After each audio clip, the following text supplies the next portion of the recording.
السلام عليكم مساكم الله بالخير. خلصنا العمل الآن، لكن قبل ما نخرج من في المكتب قاعد نشوف في ردود الفعل في الجزائر على هذا التصويت في مجلس الأمن.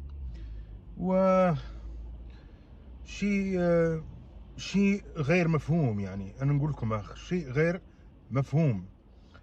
قلت غدا إن شاء الله ندير مباشر أو فيديو حتى نوضح بعض النقاط، لكن ما قدرتش. أني وقفت في الطريق، لقيت مكان آمن باه حبست السيارة وباه نقول هز جوج كلمات في انتظار انه نشرحوا الموقف كله. يعني انا ما فهمتش يا جماعة الخير اللي راكم مقصودين بهذا الفيديو. انا قاعد نسمع ونتبع مباشرة في ممثل الجزائر في مجلس الامن سي عمار بن جمع، ونشكروه على المجهودات نتاعو، لانه هذا من اطارات الجزائر الملاح. يعني هو قاعد يقول نحن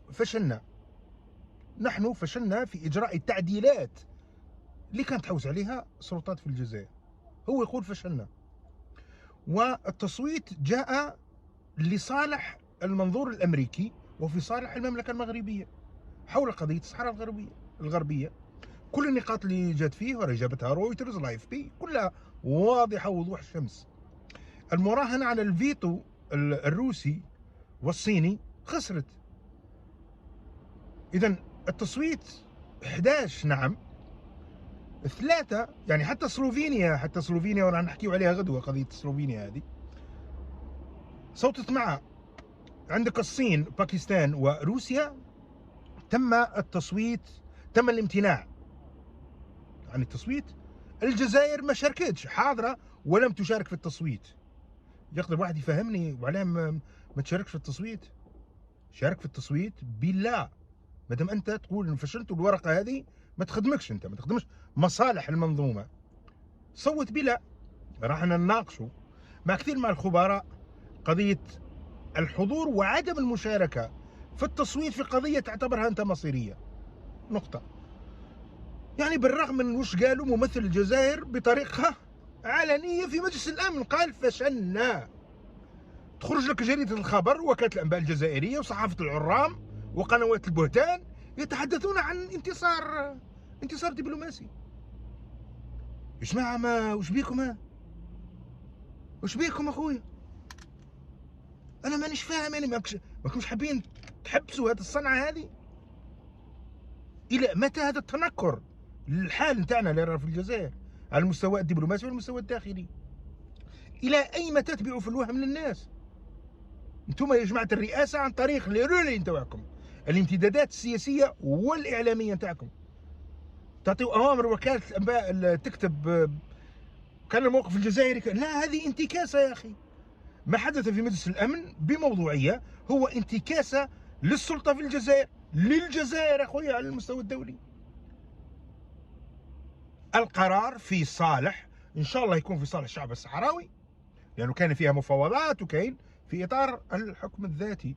هذا هو المنظور وهذا يخدم المملكه المغربيه، وان شاء الله تكون هناك مصالحه واتفاق يرضي جميع الاطراف ويرضى عليه الشعب الصحراوي. نقطه. مش هذا هو اللي حاب نحكي فيه. انا حاب نحكي في هذا الموقف. هذا موقف الشيته المبتذله، هذه الشكامه هذه ما حبيش تحبسوا منها.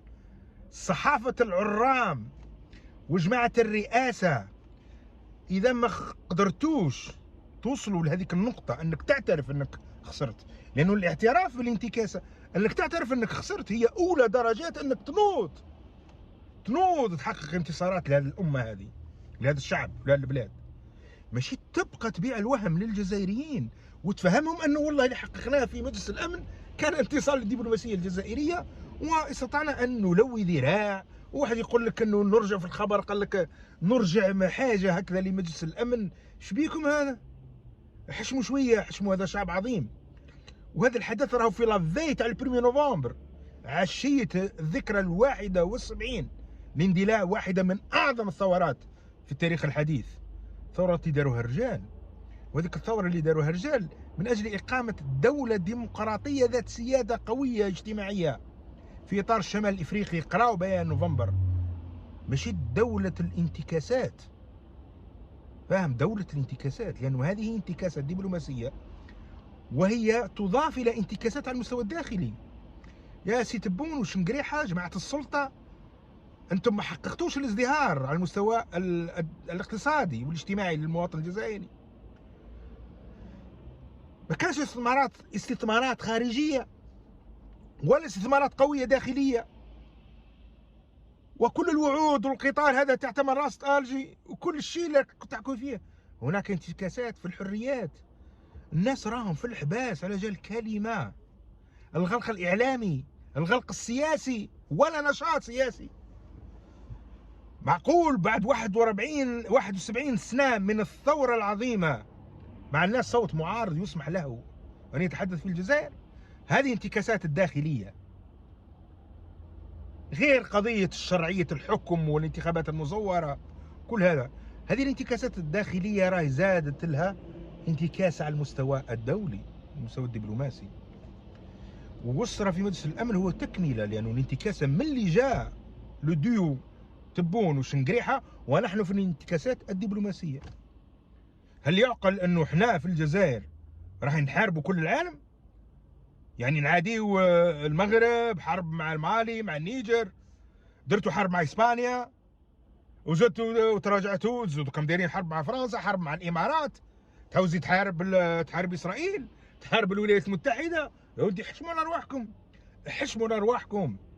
شوف، الاعتراف بانك في الانتكاسه هو المنطلق للنهوض، وما يصح تنهض الجزائر الا بالتغيير، حتى تتنعاو انتوما يتنعاو كاع بطريقه سلميه توافقيه. الروح نتاع الثوره، الروح نتاع الحراك الشعبي اللي كان يحوس على التغيير الحقيقي وبناء الدوله تاع الشعب، مش تاع الاكليك، مش تاع الاكليك. هذا واش انا حبيت نقول، لانه الشيء ما يدخلش العقل. وش انا نقرا فيه انا الان قبل ما نخرج من المكتب؟ نقرا على انتصارات دبلوماسيه. شو من انتصارات اللي عندك انت راك محاصر لانك اتخذت قرارات عرجاء عوجاء ما تعرفش تخدم.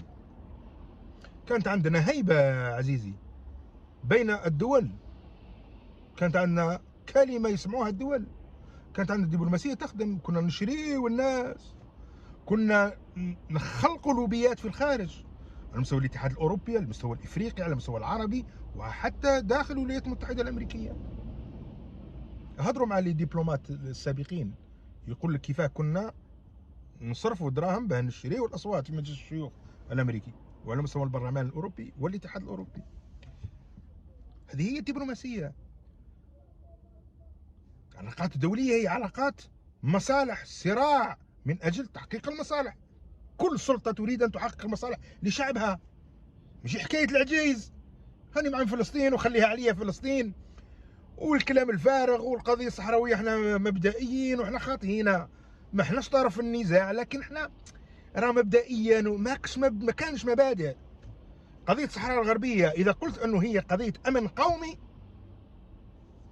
وتم مصلحه البلاد في امنها القومي، يعني في استقرار البلاد، هاي لازم تخدم عليها صاحبي، لازم تخدم عليها وخدمه علميه.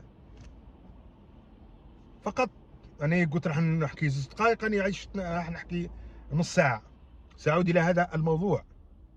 لكن توقفوا بزيوش تبيعوا الوهم الجزائريين.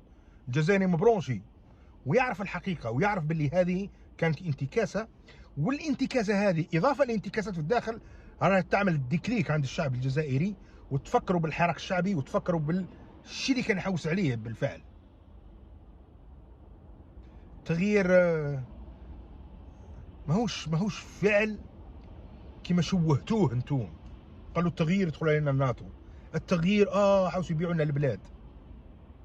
ما هو انتم حتخربوا البلاد، راكم دخلتوها في الهاويه. التغيير هو اعطاء الفرصه للقوى الحيه الكفءه في الجزائر باه تحمل الرايه الحقيقيه تاع الشهداء، ونبنيو هذيك الدوله القوه الاقليميه الحقيقيه اللي ما تصرالهاش انتكاسات في مجلس الامن كيما هكا. فهمتني ولا ما فهمتنيش؟ اوكي، الله يجعل خير. نتلاقاو في تسجيلات قادمة.